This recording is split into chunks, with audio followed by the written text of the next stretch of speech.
We're going to talk about accuracy here today from various different angles. I build some of the most accurate rifles built anywhere by anybody, and one of the reasons that they're accurate is because they're put together properly with precision, and the fact that I have a lifetime, even longer, even greater number of years reloading and working up loads for rifles than I have building rifles. I've been hand loading for 58 years, and I've been building rifles for just roughly 50 years. And a barrel has got to be properly fitted up to an action that's true. Actions have got to be true to bolt faces, lugs have got to be true, chambers have got to be true to the center line of the bore. Everything's all got to be done in a way that the finished rifle is built precisely so it can repeat. The barrel action's got to be fitted into the stock. It's got to be properly bedded. There can't be any movement. There can't be any movement. There can't be any strains, any high spot or whatnot on the action somewhere that might interfere with accuracy. And when a rifle is put together, the screws that hold the barrel action into the stock, they've got to be tight, not brought down until they just start to snug, not brought down until you meet a little bit of resistance. I get even a lot of factory rifles come in my shop to have things done to them. The screws have never even been tightened. The barrel action's never been tightened down in the stock.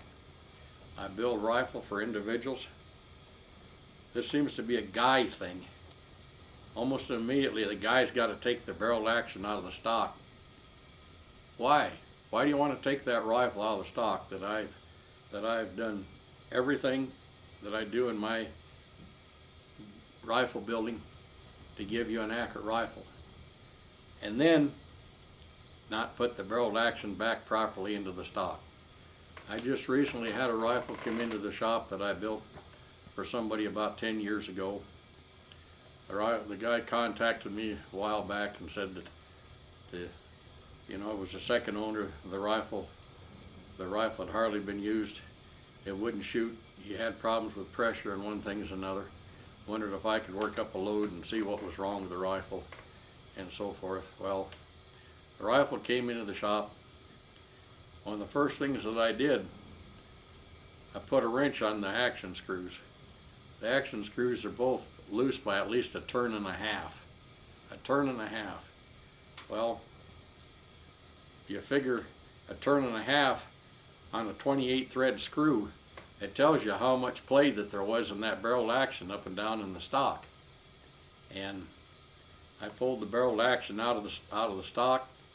There was all kinds of filth and dirt between the bedding and the barrel action. I had to clean that all off and look everything over and put everything all back together. It was bedded properly when it left here. And anyway, putting it all back together and properly tighten down the screws. Invariably, this is one of the first things the rifle comes in the shop that I have to do some work to. Let's just say that I need to glass bed a rifle and so forth, maybe adjust the trigger or whatever. The screws are never tight. The screws have always got to be tight, and I'm talking about tight, not snug, not just snug. I'm talking about tight. In other words, they're tightened down relatively tight. I do not use a torque wrench. I don't follow that particular philosophy. I've got the built-in torque in my wrist, in my hand, and in my strength. I know when a screw is tight. It's either tight, or it's not quite tight, or it's loose. That's just all there is to it. And some of these specifications that are given for screws and so forth, specifications that are given, the screw is hardly even just barely snug. Well, there's no way that that's going to hold a scope in a set of rings if it's just barely snug. All these details have got to be attended to have an accurate rifle. the rifle that came in the shop, describing here that, you know, just wouldn't shoot and had pressure issues with it, one thing and another. Well, I've already told you why the rifle wouldn't shoot. It couldn't possibly shoot under any sort of circumstances with any load by anybody, regardless of whatever their ability was. And with everything all attended to and tightened down properly, I look at the scope, and the scope is not mounted properly. The rings have been lapped. The rings have been lapped on the rifle, on the bases. And anyway, the scope sets in there true. It's got no bindability or anything. But the problem is, wouldn't make any difference if it wasn't lapped, because the scope is not mounted perpendicular on the rifle. In other words, the reticle isn't perpendicular. The scope is cocked. The reticle's cocked. Well, you can't expect to get accuracy if the reticle's cocked. That means that when you put a rifle up, you're canning the rifle left or right. It's one way or the other that you're canning the rifle. So you cant the rifle and you mount the scope also canted. That's not going to work. It's going to work okay at 100 yards, but as you get out in range, now all of a sudden it's going to create issues for you because of this cant. You see, it changes the impact for you as the range increases. Anyway, that had to be taken care of. By the way, the screws were only just barely snugged. Brought down about like that, just a little. When you felt a little resistance, that's it. That was it. That's how the scope was mounted. So when the scope hadn't slid in the rings by the guy that sent it, and the scope get battered somehow or another on either end as it smacked back against the rings, the tube went against the bell or against the power chain system or whatever, and maybe damaged the scope. Everything's got to be snug. Everything's got to be true, and details have got to be attended to. And I've described in other videos what you have to do, to reload ammunition, proper load workup, and one thing and another. I worked up a load for this rifle. The guy said it wouldn't shoot but a couple inches or worse all the time. It did that all the time. Well, I just finished shooting the rifle, and it happens to be a 300 Weatherby. It's a wonderfully accurate rifle. I shot a .503 group with Barnes X 180 grain triple shock bullets. The rifle works as it should work, because I had to go through this rifle and check all the details, and I don't miss any of these details. The rifle comes in for any kind of work like that, it gets done. And now we're going to talk about, the rifle came in, had pressure issues. Well, there's only one thing that gives you pressure, and that's a load that's too hot. A load that's too hot. The rifle was built in this shop, chambered in this shop. It's properly chambered. Everything is correct.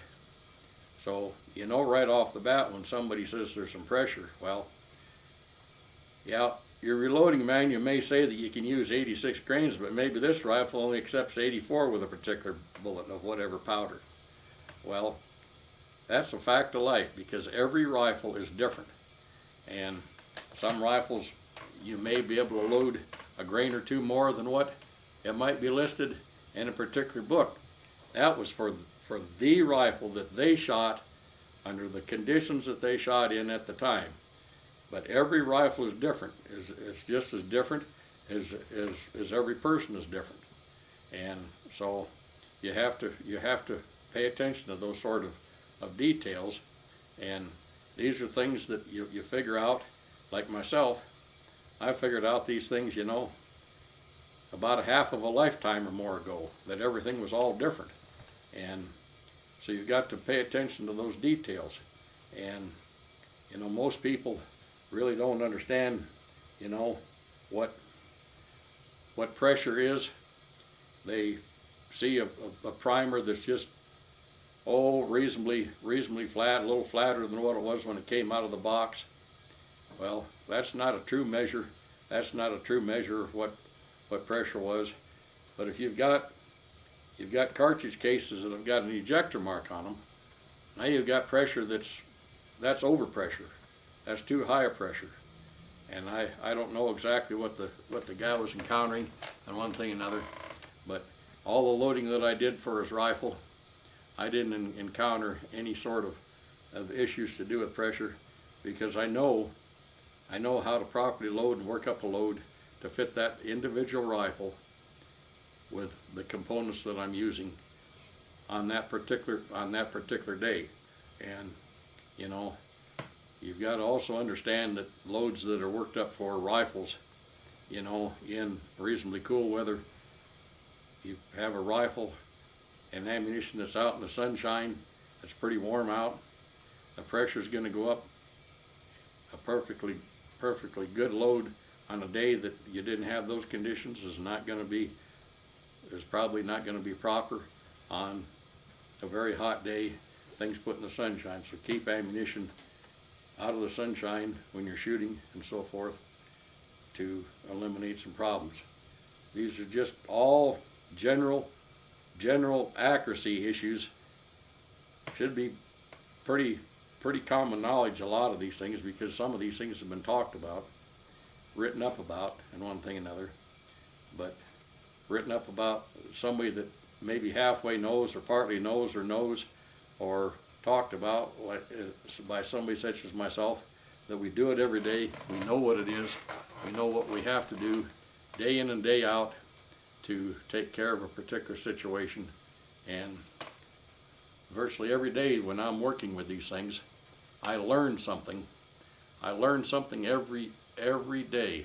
I find days that I don't learn anything. Those days are fine, but they don't hold near the interest for me as the days when I can actually learn something, what I'm doing with a particular situation. Various things have taught me something in what I'm doing throughout the day, and you know, I'm trying to pass some of this information on so that we can become more educated, hands-on educated with these situations. And we've got the computer age and so forth, but the real nuts and bolts things we're missing, and that's what I'm trying to, you know, I'm a real nuts and bolts guy. I have been my whole life, and I want people to get back more to those roots and spend less time monkeying on a computer. So that's kind of covers what we need to cover here.